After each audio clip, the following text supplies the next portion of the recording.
अब प्रश्नावली 6.2 को पढ़ने से पहले कुछ महत्वपूर्ण बातों पर ध्यान देंगे।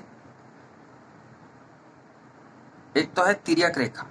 तिर्यक रेखा कैसी रेखाएं होती हैं, इसको हम कैसे परिभाषित करें? तो वह रेखा जो दो या अधिक रेखाओं को भिन्न भिन्न बिंदुओं पर प्रतिच्छेद करती है, एक तिर्यक रेखा कहलाती है। कोई भी दो रेखा को या एक रेखा को किसी भी बिंदु पर प्रतिच्छेद करती है तो हम उसे तिर्यक रेखा कहते हैं। जैसे यहाँ पर देख रहे हो, एक रेखा M है, रेखा N है, उसे ये दोनों रेखाओं को एक रेखा L प्रतिच्छेद कर रही है बिंदु O और बिंदु P पर। तो ये रेखा L यहाँ पर तिर्यक रेखा कहलाएगा। तब इस तरह से दो रेखाओं को अगर एक तिर्यक रेखा काट रही है तो इसमें कोण जो बन रहे हैं उसको हम इस तरह से नाम दे सकते हैं। 1, कोण 2, कोण 3, कोण 4। 4 कोण यहाँ बन रहे हैं और 5, 6, 7 और 8, ये 8 कोण यहाँ पर बन रहे हैं। इन कोणों को विशेष नाम दिया गया है। ये बहुत ही महत्वपूर्ण प्रश्नावली है, इसमें से प्रश्न जरूर आते हैं, इसलिए बहुत ध्यान से इसको पढ़ना है। 1 और 2, 8 और 7 ये दोनों रेखाओं के बाहर बाहर के कोण हैं, इसलिए हम बहुत स्पष्ट दिख रहा है बाहर के कोण हैं। इन रेखाओं के ये अंदर का भाग है और ये बाहर के भाग है। दो रेखाओं के बीच का ये भाग है और बाहर बाहर का ये भाग है। तो बाह्य कोण के नाम से इसको जाना जाता है। कोण 1 और कोण 2, कोण 7 और कोण 8। इसी तरह अंतः कोण दिख रहा है स्पष्ट, 3, 4, 5 और 6, ये अंतः कोण कहलाएंगे। अब नाम दे दिया गया है इन कोणों को विशेष रूप से, जिसमें कि पहला कहा जाता है संगत कोण, करस्पॉन्डिंग एंगल्स। संगत कोण किसे कहेंगे? तो रेखा के ऊपर, दोनों रेखाओं के ऊपर ऊपर के कोण को संगत कोण कहेंगे और दोनों रेखाओं के नीचे नीचे कोण को भी संगत कोण कहेंगे। इस तरह हमें 1 और 5, 4 और 8, 2 और 6 रेखा के ऊपर ऊपर है और 3 और 7 रेखा के नीचे नीचे, ये चारों कोण संगत कोण कहलाएंगे। तो संगत कोण का युग्म बन रहा है। युग्म मतलब जोड़ा। कोण 1 और कोण 5, कोण 2 और कोण 6 क्यों है? क्योंकि यह भी रेखा के ऊपर भाग और 6 इस रेखा के ऊपर में स्थित है, तो इसको संगत कोण कहते हैं। 4 और 8, 3 और 7। इसी तरह एकांतर कोण भी कहते हैं, परिभाषा दिया गया है, जो कि एकांतर मतलब एक अंतर। बाह्य कोण में एक, बाह्य कोण में एक छोड़ करके जो कोण बताया जाएगा उसे बाह्य एकांतर कोण कहेंगे। अंदर अंदर के कोणों में लगातार न बोल के एक कोण को छोड़ करके बताएंगे, तब हम उसे अंतः एकांतर कोण कहेंगे। जैसे 1, 2, 7, 8 ये बाह्य कोण है, तो 1, 2 ना बोल के 1 के बाद 2 को छोड़ करके जो कोण आ रहा है 7, 1 और 7, ये बाह्य एकांतर कोण हो गया। इसी तरह 2 और लगातार ये 7 ना बोल करके, 2 और 7 ना बोल करके 2, 7 को छोड़ करके दूसरा कोण क्या है 8, तो 2 और 8 यहाँ पर बाह्य एकांतर कोण है। इसी तरह 3, 4, 5, 6 ये अंतः कोण है, लेकिन 3, 4 बोल देने से लगातार हो जाएगा एकांतर। तो अंतः एकांतर कोण में क्या हो जाएगा? एक कोण को छोड़ कर, 3, 4 को छोड़ दीजिए 5, 3 और 5 अंतः एकांतर कोण है। वहीं 4 को लेंगे तो 4, 5 को छोड़ दीजिए 6, 4 और 6 अंतः एकांतर कोण होंगे। तो इस तरह से बाह्य एकांतर कोण और अंतः एकांतर कोण, इसको बहुत ही ध्यान से समझना है, क्योंकि इनके बहुत ही उपयोग होने वाले हैं और काफ़ी महत्वपूर्ण है। 6.2 प्रश्नावली को सॉल्व करने के लिए इनको जानना बहुत जरूरी है। तो तिर्यक रेखा के एक ही ओर के अंतः कोण, अब तिर्यक रेखा के एक ही ओर के अंतः, तिर्यक रेखा के बाईं ओर 2 कोण है और दाईं ओर 2 कोण है। बाईं ओर में क्या है, अंतः कोण की बात कर रहे हैं। अंतः कोण क्या है, 3, 4, 5, 6। ये तिर्यक रेखा के बाईं ओर कौन कौन से हैं, 4 और 5। दाईं ओर कौन कौन से हैं, 3 और 6। तो तिर्यक रेखा के एक ही ओर के अंतः कोण ये है 4 और 5, 3 और 6। तो इस तरह से कोणों का युग्म है।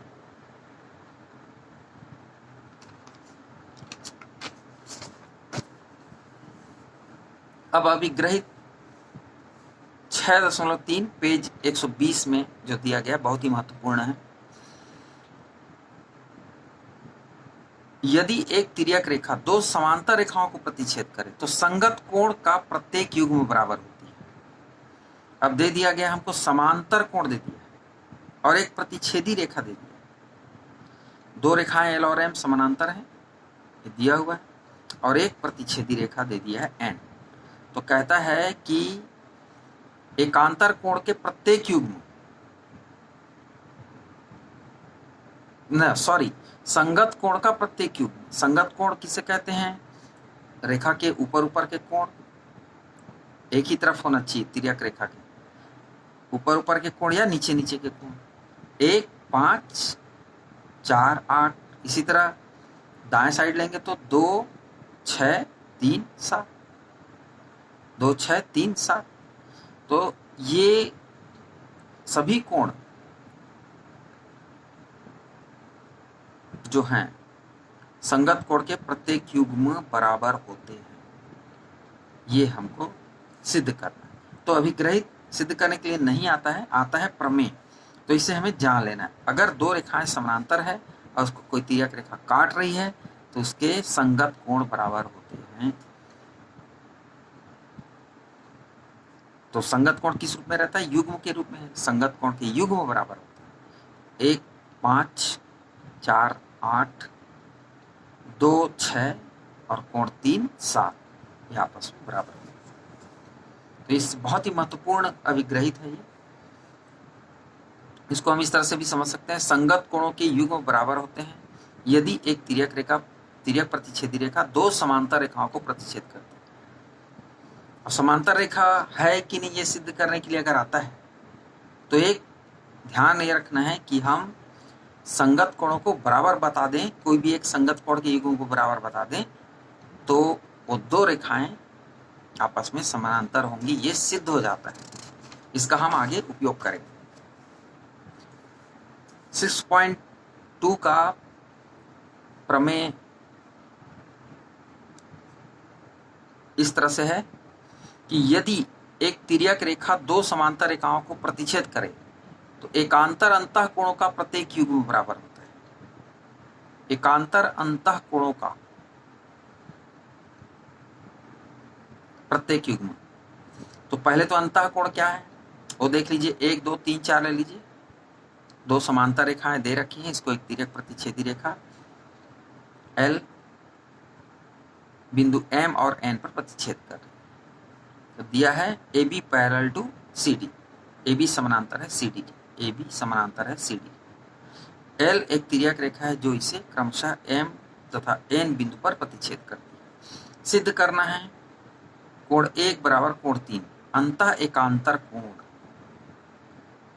1, 3 या फिर 2, 4। एकांतर मतलब एक अंतर, 2, 3 नहीं बोल सकते, लगातार नहीं। 2, 3 को छोड़ के 4, 1, 2 नहीं बोल सकते, 1, 2 को छोड़ करके 3, ये अंतः एकांतर कोण कहलाएंगे। इसको बराबर सिद्ध करना है।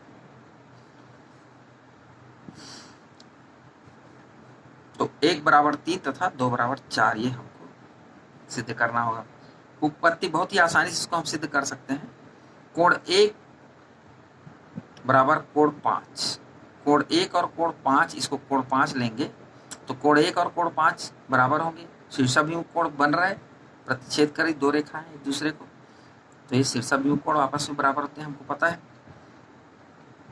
इसी तरह 3 और 5 भी बराबर होंगे। अभी तक हम जितना प्रमेय देख चुके हैं उसका हम इस प्रमेय को सिद्ध करने के लिए उपयोग करेंगे।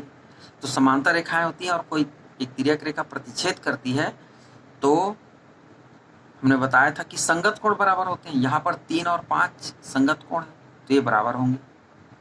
इसको हम पहले सिद्ध कर चुके हैं, इसलिए हम इसका इस प्रमेय को सिद्ध करने के लिए हम उपयोग कर सकते हैं। तो हम कह सकते हैं कि कोण 3 बराबर कोण 5 संगत कोण है, कोण 1 बराबर कोण 5 शीर्षाभिमुख कोण है।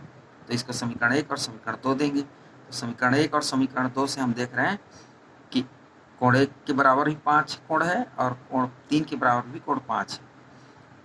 तो कोण 1 और कोण 3 इस तरह से आपस में बराबर होंगे। इसी तरह हम सिद्ध कर सकते हैं कोण 2 और कोण 4 भी बराबर होंगे। तो इस तरह से सिद्ध हो जाता है।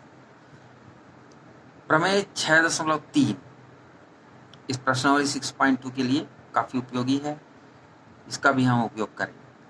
ये कैसा है कि यदि एक तिर्यक रेखा दो रेखाओं को इस प्रकार प्रतिच्छेद करे कि एकांतर अंतःकोणों का एक युग्म बराबर है, तो दोनों रेखाएं परस्पर समानांतर होती हैं। तो दिया है क्या, दो समांतर रेखाएं हैं ए बी और सी डी, इसको एक तिर्यक रेखा एल प्रतिच्छेद कर रही है। तो हमें जो दिया गया है इसमें कि कोण 1 कोण 2 के बराबर है, अंतः एकांतर कोण बराबर है, एक युग्म बराबर है। एक युग्म ले लिए 1 और 2। तो इस तरह से दिया गया है और सिद्ध क्या करना है, ए बी समानांतर है सी डी के। उत्पत्ति में आप देख सकते हैं 1 और 3 बराबर है, शीर्षाभिमुख कोण है, और 3 और 2 कैसा कोण है, संगत कोण है। 3 और 2 संगत कोण है। क्यों है, क्योंकि रेखा के ऊपर ये भी है 3 है ए बी रेखा के ऊपर, और सी डी रेखा के ऊपर कोण 2 है। तो 1 और 3 बराबर है और 2 और 3 बराबर है। कोण 1 और 3 शीर्षाभिमुख कोण है। कोण 1 और 2 ऑलरेडी हमको दिया हुआ है, कोण 1 और कोण 2 अंतः एकांतर कोण का एक युग्म बराबर है। तो इस तरह हम दो समीकरण ले सकते हैं, कोण 1 बराबर कोण 2 दिया हुआ है, कोण 1 बराबर कोण 3 शीर्षाभिमुख कोण है। तो दोनों ही कोण क्या हो जाएंगे, आपस में बराबर। समीकरण 1 और 2 को देखने से पता चलता है दोनों कोण 2 और 3 दोनों एक कोण के बराबर है, कोण 1 के बराबर है, तो संगत कोण। तो कोण 2 बराबर कोण 3 संगत कोण बराबर दिख रहे हैं। 2 और 3 कैसा संगत कोण है। जब संगत कोण को आप बराबर सिद्ध कर देते हैं तो रेखाएं समानांतर हो जाती हैं। तो इस तरह से A B parallel to C D, A B समानांतर है सी डी के।